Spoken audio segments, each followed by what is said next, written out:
What you are watching probably looks like the person is training the horse, but that's not what is happening. What you are watching is a therapy session. And it's the person who is receiving therapy, not the horse. In fact, the horse is more like the therapist than the client. I love horses, and I really also love watching people light up and watching them feel like they're a success just being themselves. Seeing how the horses and people interact and how they each get something from that, I can't not do it. I first became aware of equine assisted work actually just by observing what was happening. I had my private counseling practice, and I was also teaching riding lessons. And I started to notice that the people who came to me to learn how to ride a horse started making changes in the rest of their lives. They also started making disclosures to me that were more in-depth and very personal, a lot quicker than the people that came into my counseling office. And I noticed too that these people that were interested in learning about horses in a way that they got to be a compassionate, empathetic leader for the horse, the rest of their lives started to change. It just seemed like a real exciting and effective way to help people get their lives where they wanted them to be. We're not wired to always be able to see our situations clearly. We're emotionally involved, we're vested.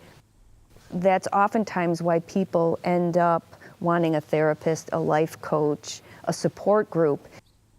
Therapy can be looking in a different mirror so that you get a more accurate or authentic reflection. Horses can contribute a whole lot of information to what's going on inside the human client. The prey nature of the horse is what really helps them be able to assist us. Their existence depends on things looking as they should.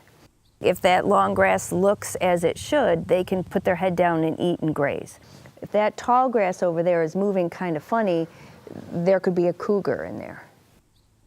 And so when things don't look as they should, the horses are on alert.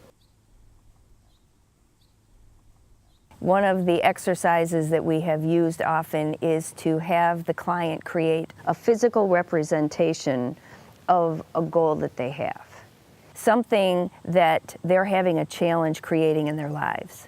Because our imagination doesn't know the difference between what's real and what's fiction. So if we say that box is a new job, our bodies will react the same way as to trying to get to that new job. Then they ask the horse to go with them as they meet that goal. What the horse can alert me as the therapist to is when there's a shift going on within that person. Even if we can't see necessarily from the outside, the horse can pick up on if there's a hesitation in the person, if there's a block, if there's something that's holding them back from getting into that box. What limiting belief is inhibiting you from getting where you want to go? Is it because I was traumatized as a child, or is it because I started this pattern here and it's getting in the way so I can't get where I want to go or be? That is usually why that person's not getting what they want when they go after that goal.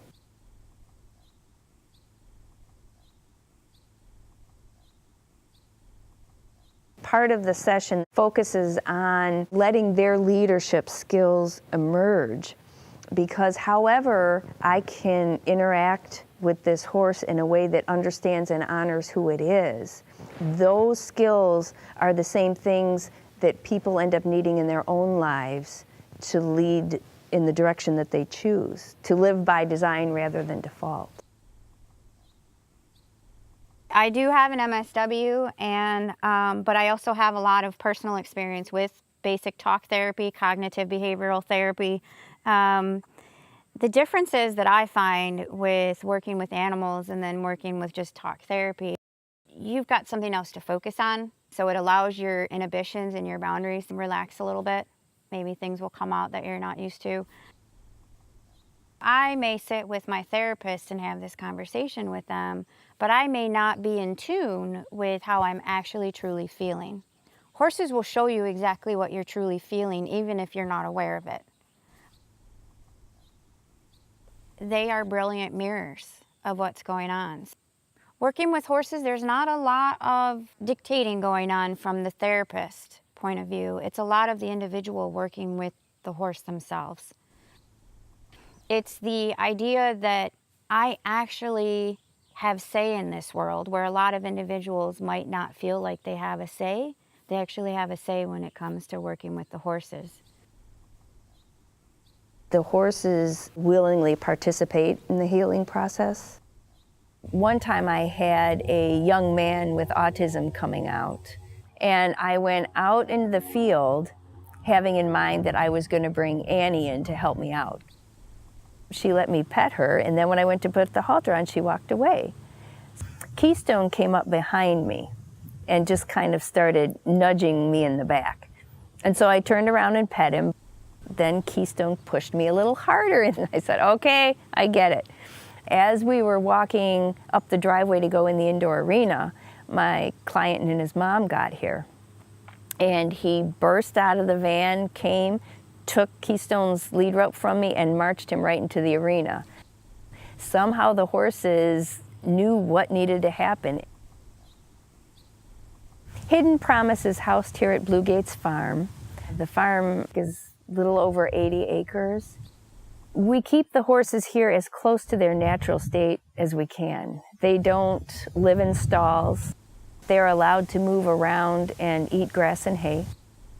One of the reasons that I am here is it's a very calm space, very nurturing. When I work with clients, I like to think that I'm holding out for them a sacred place of possibility. And this place really allows me to feel like I can offer that to many people. I've done cognitive behavioral therapy, I've done group therapy, I've done other kinds of therapies, and it's really about figuring out what works the best for you. And if you haven't tried a therapy that includes an animal, try it and see how it works for you. You might be surprised. Before I went through this counseling, I was very edgy. I was always anxious about something. I was always angry about something. That came out in the way I responded to my wife at the time, or my kids at the time. And my relationships were very difficult. I've learned that life can be really fulfilling and happy and joyful, even in the midst of some really nasty things. Life is life. It's going to happen to you. You know, it's how you respond to it that really makes a difference. If anybody's thinking that they're having any difficulties in their work relationships, their family relationships, Kim can help with that. And she does an amazing job. I don't know how exactly it works, you know, with the horses, but it does.